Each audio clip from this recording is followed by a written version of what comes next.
Salve, salve, bom dia, começando mais uma live nesta quarta-feira de manhã, direto de São José dos Campos. Vamos avançando para o capítulo número 22 do querido livro Ready, Fire, Aim, certo? Chegando aqui na reta final, faltam poucos dias, poucos capítulos, poucas páginas para encerrarmos aqui os principais ensinamentos do nosso querido Mark Ford, autor desse livro, no que ele diz sobre o desenvolvimento de um negócio, os estágios de desenvolvimento de um negócio. Este é o último capítulo sobre o terceiro estágio. Na verdade, amanhã a gente vai ver um breve resumo sobre o terceiro estágio, ali uma condensação das grandes ideias, vai ser live rápida também, assim como a live de hoje. A live de hoje será muito rápida. Então sejam bem-vindos, bom dia para quem está entrando. Vamos começar a nossa quarta-feira com essa live número 87 sobre gargalos, burocracia e politicagem. Eu anunciei agora há pouco nos stories que eu falaria sobre resfriado, artéria entupida e câncer, que é exatamente a mesma coisa, e eu vou falar sobre isso em alguns instantes. Espero que faça sentido para vocês de alguma forma. Mas, começando pelo começo, o Mark Ford, ele diz que a esse estágio, né, chegando aqui, se você chegar a esse ponto, a esse estágio, você já aprendeu a vender o seu produto, você já aprendeu a produzir produtos inovadores, então você sabe vender, sabe produzir produtos inovadores, e agora aprendeu recentemente a contratar talentos, a recrutar grandes profissionais para a sua equipe, certo? Qual é o problema que você vai enfrentar agora? Qual é o seu desafio? O que você vai ter que lidar a partir desse momento, já que você está dominando aí áreas essenciais, que para nós meros mortais pode parecer que, tá tudo resolvido. Agora é curtir, os louros de fazer um negócio aí que gera uma receita maior do que 10 milhões por ano. Mas o Mark, ele nos avisa que terá aí 3 doenças, ele chama de vírus. Eu dei uma traduzida, uma adaptada na tradução para ficar mais sentido para a gente, mas ele traz aí 3 doenças que podem destruir o seu negócio de terceiro estágio, o seu negócio multimilionário, se você não prestar atenção para cada um deles, para os sintomas que cada doença apresenta, certo? Então, ele diz que essas doenças, elas aparecem porque nós priorizamos velocidade e inovação nos primeiros estágios de um negócio, no desenvolvimento do negócio, certo? O que a gente estava priorizando era execução rápida, trazer produtos novos, lucrativos, e assim a gente foi, crescendo até o ponto que não dava mais para trabalhar com tanto caos, com tanta velocidade. A gente precisou colocar ordem nas coisas, que foi os primeiros capítulos desse terceiro estágio do desenvolvimento de um negócio, beleza? E aí, com essa ordem, essas doenças começam a se proliferar na nossa empresa, que agora está acelerando aí a contratação de pessoas também. Estamos aumentando a nossa equipe, certo? Esse é o contexto. Nesse contexto, as doenças são gargalo, burocracia e politicagem. Essas 3 são os 3 grandes problemas aí que podem matar empresas, segundo Mark Ford, que já passaram da marca de 10 milhões de faturamento, vejam vocês.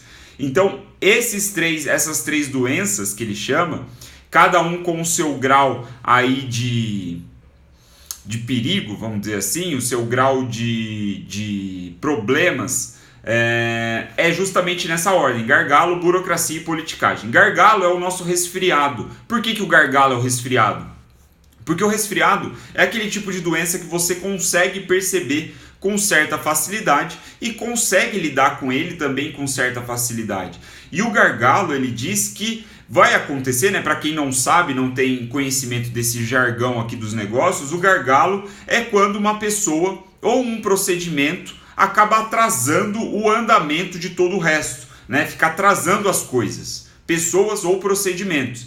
E o gargalo ele é fácil de ser percebido porque você, né, a gente como líderes aqui, diretores e diretoras de uma grande empresa, aí, o CEO de uma grande empresa nesse contexto, nós vamos perceber, nós tendemos a perceber o gargalo rapidamente porque as pessoas elas tendem a reclamar dos gargalos rapidamente. Se tem uma pessoa que costuma atrasar a entrega de um trabalho, costuma segurar a linha de produção, ela vai comunicar isso para o superior e o superior vai comunicar para o superior que vai acabar chegando em você. Então, ele diz que o gargalo é muito fácil de ser identificado e você deve agir imediatamente em cima disso, né? Por ele estar destacando isso no terceiro estágio, é aquela discussão que a gente vem falando.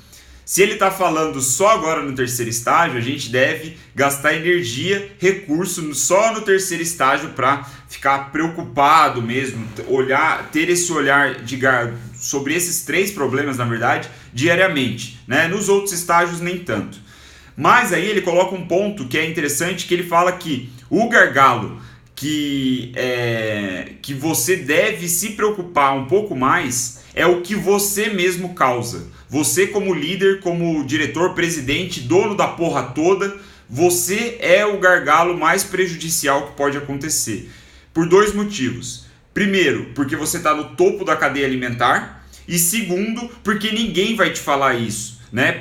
Os funcionários eles podem se sentir um pouco acuados, intimidados de te contar que você está atrasando a porra toda. Então a sugestão que ele dá é você ter aí um autoconhecimento, rotineiramente você fazer aí uma auditoria do seu tempo, com o que você está gastando o seu tempo. Será que o seu tempo não está sendo gasto atrasando algum processo ou coisa do tipo?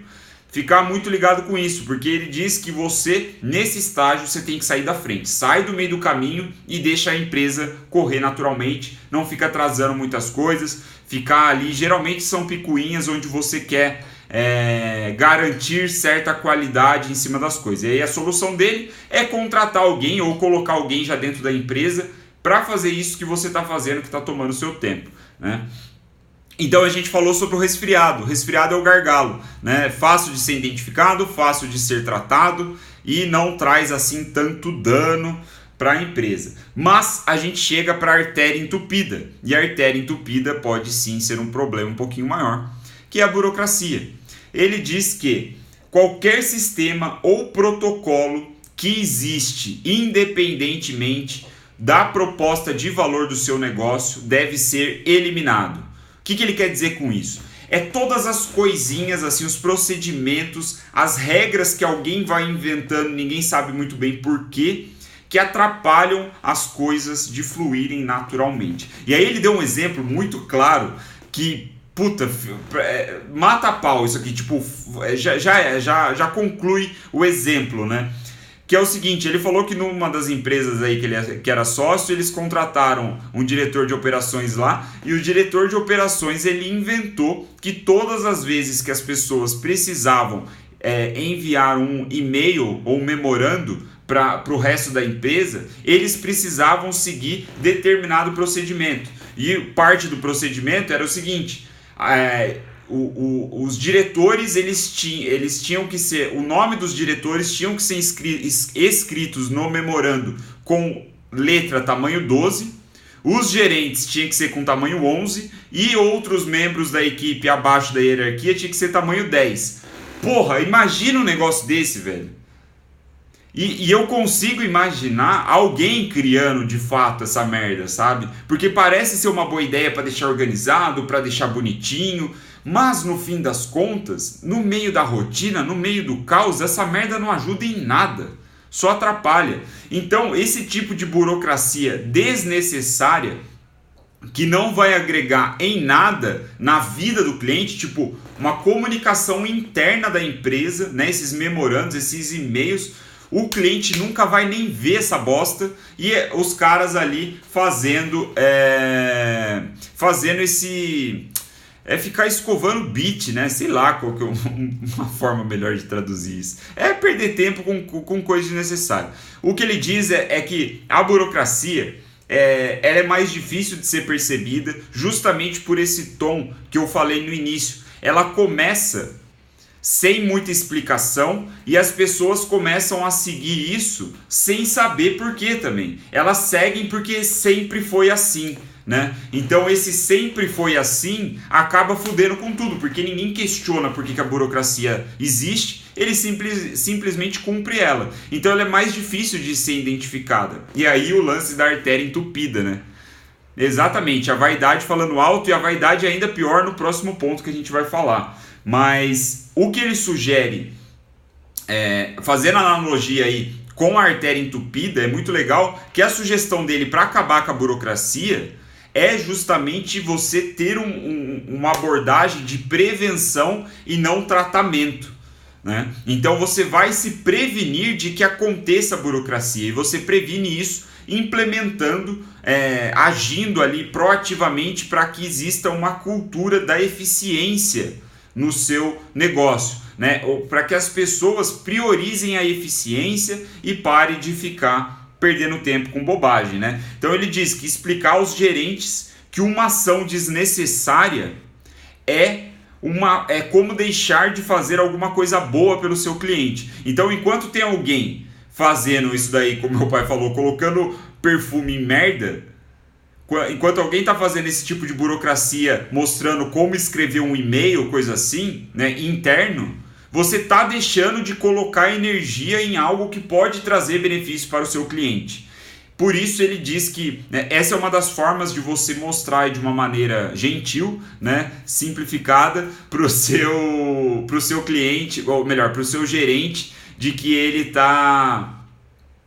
de qual é o melhor jeito dele abordar essa coisa toda, certo? Então, burocracia, gargalo, falamos aí sobre resfriado e veia entupida, né, artéria entupida, e aí a gente vem para o pior, que é a politicagem.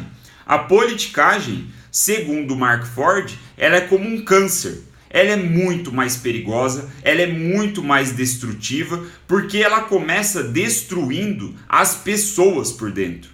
Isso se trata basicamente da vaidade que o Marcelão falou aqui no chat, mas também das dinâmicas de poder que vão acabar surgindo dentro da empresa. Quando a gente começa a implementar uma estrutura organizacional mais clássica, tradicional, né, com hierarquia, a gente acaba dando,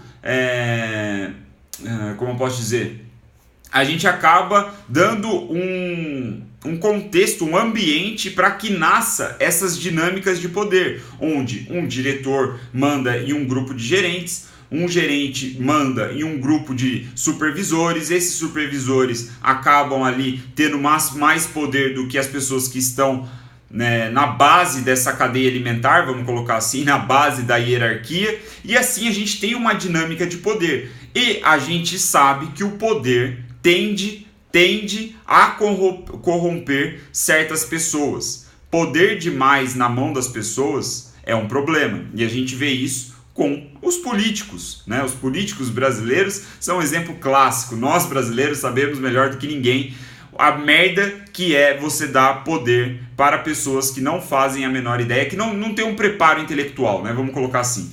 Então, é legal que ele até fala, ele puxa os fundadores lá, os pais fundadores dos Estados Unidos, ele faz uma menção a eles, que ele elogia eles, né, os pais fundadores, porque ele diz que eles perceberam, eles já sabiam que você colocar muito poder na mão de pessoas no governo é causar problema, né?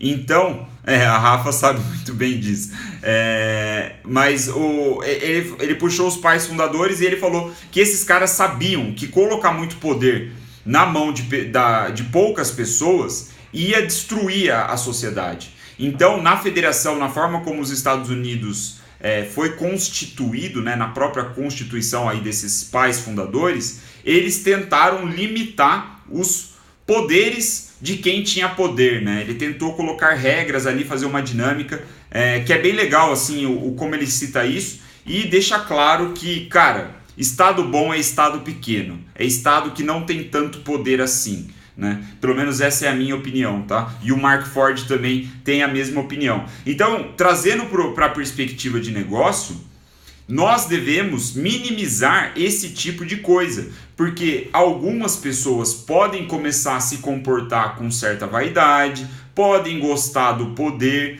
e aí, bicho, aí é a receita perfeita para começar fofoca, para começar, tipo, um diretor esconder o que faz ele ser bom, o que faz a equipe dele ser boa, porque ele quer continuar sendo o melhor, e ele esconder esse conhecimento, né, isso que ele aprendeu ali desenvolvendo os produtos e coisas do tipo, acaba atrapalhando toda essa cultura, começa a criar rixa dentro da empresa, essa politicagem que não ajuda em porra nenhuma, não está ajudando o cliente, não está ajudando a empresa, não está ajudando ninguém, senão o detentor do poder, que é um puta de um egoísta filho da puta. Então, nós devemos matar esse câncer, também prevenir, né? E aqui o que ele diz é que quando isso acontecer, você deve identificar e você deve tratar essa pessoa, tentar falar com ela, expor de uma maneira onde ela consiga entender aí que não há vantagem nenhuma em fazer isso, né? E aí ele fala, você tem que usar seus dons, persuasivos, né, de copywriter, para mostrar para a pessoa que, cara, isso daqui que você está fazendo pode fazer sentido no curto prazo, né? De repente você ganha uma promoção, aí um gerente, um supervisor, sei lá.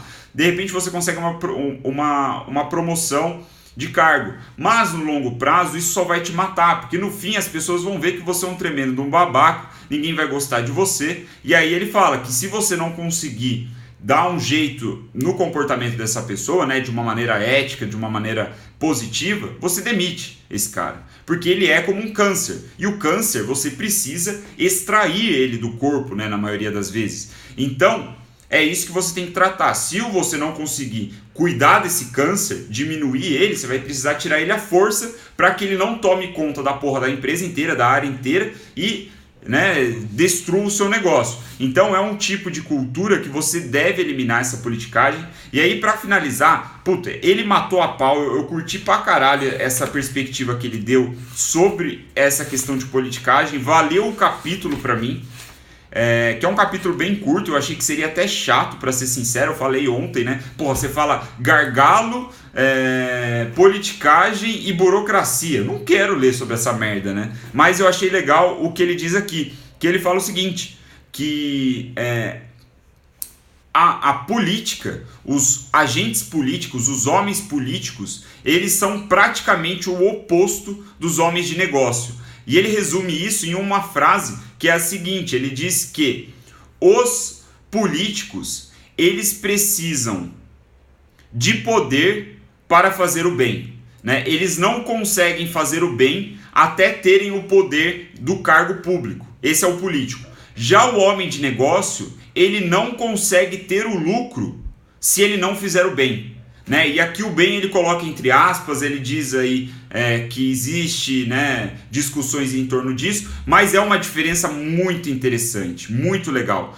porque o homem de negócio ele tem que fazer o bem, ele tem que entregar valor, ele tem que servir, e aí ele vai ter o lucro dele, que é o que ele está buscando. Aí vai, num exemplo bem simples aqui, tá? O homem de negócio está buscando lucro, e ele precisa entregar valor para os outros antes. O político não. Ele só entrega valor, né, o político convencional, tradicional, ele só entrega valor depois que ele já está no cargo público, depois que ele já detém o poder. E aí a promessa dele pode cair por água e foda-se, tá ligado? Que é o que a gente vê aí mesmo. Os caras prometem o mundo pra gente quando tá em corrida eleitoral e depois que entra no poder não faz merda nenhuma. Então, essa diferença é muito interessante. Ele falou, e o que você deve fazer em cima disso? Você deve criar um ecossistema dentro criar uma cultura que priorize o cara que tem a linha de homem de negócio, e não o cara que é político. E o homem de negócio, ele é o cara que cresce na liberdade e não na restrição. Então você deve ser o mais aberto, o mais transparente possível. Você deve vou trocar a palavra. Você deve colocar o conhecimento para todo mundo. Você deve abrir o jogo e deixar a competição aflorar. né? Porque ele falou, cara, o que você precisa, você como líder de negócio, né? Você como o CEO da porra toda aí, você quer o livre mercado dentro da sua empresa. Você quer que os fortes vençam, você quer que os fortes sobrevivam e os fracos morram, se for o caso, né? E aí ele faz uma analogia para aquela perspectiva da organização que a gente viu do organograma, onde os centros de lucros, que são os produtos inovadores, front-end, back-end, os centros de lucro são independentes, né? Então eu acho que ele tem experiência nisso, por isso que ele fala. E ele fala, bicho, você quer colocar um livre mercado dentro da sua empresa. Claro que vocês têm alguns padrões, algumas regras a serem seguidas, mas no geral você quer que eles compitam entre si. Né? Você quer que sim, o diretor A compita com o diretor B, mas ao mesmo tempo você vai fazer de tudo para que todo mundo saiba o que o diretor A está fazendo para ganhar do diretor B, né? O que o centro de lucro A está fazendo para ganhar do centro de lucro B. Porque assim você equilibra essa concorrência. Ao mesmo tempo que você quer que eles compitam, você equilibra compartilhando aí o conhecimento para todo mundo. Então eu achei uma perspectiva muito foda, muito legal, porque ele diz que essa politicagem ela acontece, né, quando poucos têm o poder, quando você começa a centralizar as coisas e na verdade você quer deixar um livre mercado e se for o caso de centros de lucro começarem a mandar muito mal, né, a começarem nessa seleção natural aí dos negócios, não tem problema nenhum. Você vai aprender com isso, né? E os funcionários vão aprender com isso. Isso faz parte do jogo. O que não dá é você ficar protegendo quem não está fazendo as coisas direito e também protegendo quem está escondendo o jogo ali, o ouro, né? Que fez com que ele ganhasse em algum momento.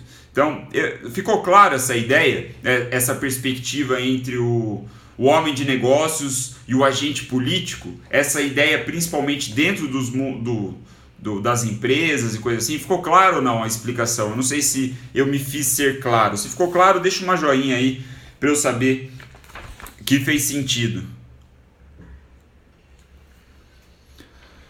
Tem aquele delayzinho clássico. Se fez sentido, deixa um like aí, só para eu... Maravilha, maravilha. Então, deixa eu ver se tinha mais alguma coisa. Gargalo, burocracia e politicagem. É sobre essas doenças que o Mark nos apresenta aqui como potenciais problemas no negócio no terceiro estágio, né? Segundo ele, isso... Caiu aqui meu negócio. Segundo ele, isso faz muito sentido em empresas grandes, né? Já acima de 50 funcionários, mas é um negócio para a gente ficar de olho, né? É um negócio que a gente pode identificar acontecendo nos contextos aí, nos ambientes onde nós estamos, certo? Essa foi a live número 87, ficamos por aqui com o capítulo 22, amanhã o capítulo 23 é aquele capítulo clássico que ele dá um resumão sobre os principais problemas, desafios e oportunidades, agora, dessa vez, do terceiro estágio. Então, amanhã, quinta-feira, a gente vê esse capítulo muito rápido. Espero fazer uma live direto ao ponto. E aí, na sexta, a gente entra para a última parte aqui, que é o estágio 4, né? A maturidade. São negócios acima de 50 milhões de faturamento anual, que só tem 2 capítulos. Eu também não sei o que mais ele poderia acrescentar, né? Estou até curioso para ver qual que vai ser as ideias dele aqui. E no sábado já matamos esse livro, finalmente acabamos aí correndo todos os estágios do desenvolvimento de um negócio. E no domingão a gente já começa a 6ª temporada de lives. Beleza? Então, muito obrigado pela atenção de vocês. Boa quarta-feira, bom trabalho para quem vai trabalhar, bom estudo para quem vai estudar, bom descanso para quem vai descansar. Tamo junto. Qualquer coisa, mandem mensagem por DM. Valeu!